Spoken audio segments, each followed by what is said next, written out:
పేరు మల్లయ్య, తహసీల్దార్ ఎర్రగట్ల మండలము. ఇప్పుడు మన మండలంలో రెవెన్యూ సదస్సులు 3 తారీఖు నుంచి నడుస్తున్నాయి. ఈ గ్రామాలలో 3 తారీఖు నుంచి ఇవాళ 7 తారీఖు వరకు ప్రతి 7 గ్రామాలలో నడిచేది ఇవాళ చివరి రోజు. ఇప్పుడు ఈ ముఖ్యంగా ప్రభుత్వం వారు ఈ రెవెన్యూ సదస్సులను పెట్టిన కారణం ఏంటిదంటే, ధరణిలో కొన్ని అవకాశాలు, పాత ధరణి సిస్టంలో కొన్ని సమస్యలకు పరిష్కారం లేకుండాను ఇందులో చాలా సమస్యలకు పరిష్కారాలు చెప్పుకుంటూ మళ్ళొకసారి ప్రజల నుండి దరఖాస్తులు తీసుకోవాలనే ఉద్దేశంతో ప్రభుత్వం వారు ఇది పెట్టిండ్రు.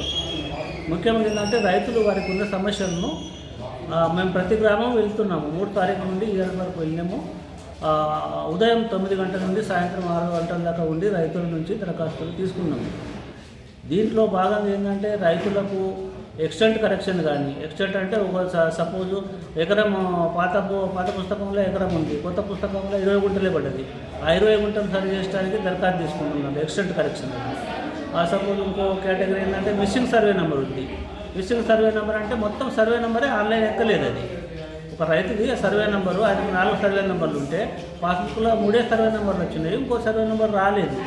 ఆ సర్వే నెంబర్ను కూడా దీంట్లో మిస్ అయిన సర్వే నెంబర్ను ఎక్కిస్తాము. అట్లాగే వారసత్వ పట్టాలు కూడా ఇందులో భాగంగా అమలు చేయడం జరుగుతుంది.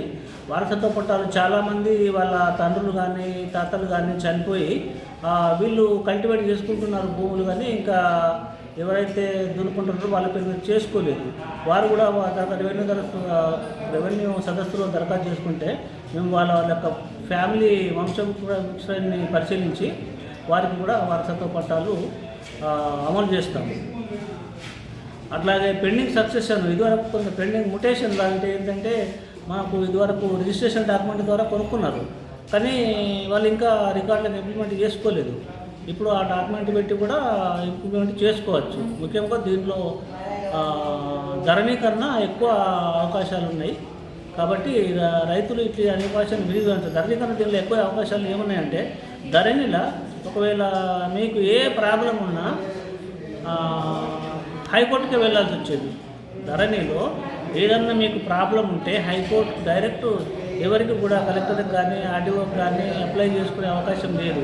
ఇప్పుడు ఈ భూభారతి ప్రభుత్వం వారు ఏం పెట్టిందంటే రెవెన్యూ కోర్టులు మళ్ళీ పెట్టింది. రెవెన్యూ కోర్టు అంటే Tahsildar court, RDO court, collector court.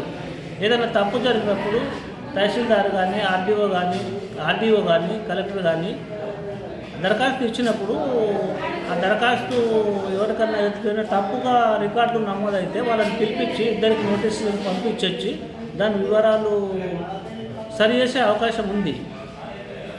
కాబట్టి మనకు దాదాపుగా సమస్య అనేది ఆర్డీఓ లెవెల్లోనే అయిపోతుంది. ఆర్డీఓ గారు అంటే వాళ్ళ సమస్యను పిలిపించి ఎట్లా వచ్చింది, నీకు ఏ రకంగా వచ్చింది, దానికి వారసులు నీకు ఎట్లా వచ్చింది అనేటి అన్ని పరిశీలించి ఒకవేళ అది కరెక్ట్ అయితే కరెక్ట్ అని ఉంటుంది, లేదు అని అంటే దాన్ని కొట్టేయడం జరుగుతుంది. తర్వాత కలెక్టర్గా ఆర్డీఓ గారి తీర్పు నచ్చకపోతే కూడా కలెక్టర్ గారికి అప్పీల్ చేసుకోవచ్చు. ఈ అప్పీల్ సిస్టమ్ అనేది ఉన్నది, మనకు డైరెక్ట్ హైకోర్టు లేదు. ఇప్పుడు ఏదైనా తప్పు జరిగితే హైకోర్టు తహసీల్దార్ తప్పు చేస్తే ఆర్డీఓ దగ్గరకు పోవచ్చు, ఆర్డీఓ తప్పు చేస్తే కలెక్టర్ దగ్గరకు పోవచ్చు. ఈ స్టేజ్ దాటిన తర్వాతనే మనం హైకోర్టు పోయేది ఉంది. ధరణిలో మాత్రము ఓన్లీ డైరెక్ట్ హైకోర్టుకే ఉండే, ఎందుకంటే సామాన్య రైతులకు హైకోర్టు పోవడం పెద్ద భారము, వాళ్ళకు తెలియదు, అవగాహన ఉండదు, తర్వాత డబ్బులు భారము. అందుకనే ఏం చేయకుండా వాళ్ళ సమస్యలు అట్నే పెట్టుకుని ఉన్నారు. ముఖ్యంగా ఈ రైతులు దీంతో చాలా సమస్యలు దాదాపు మాకు 555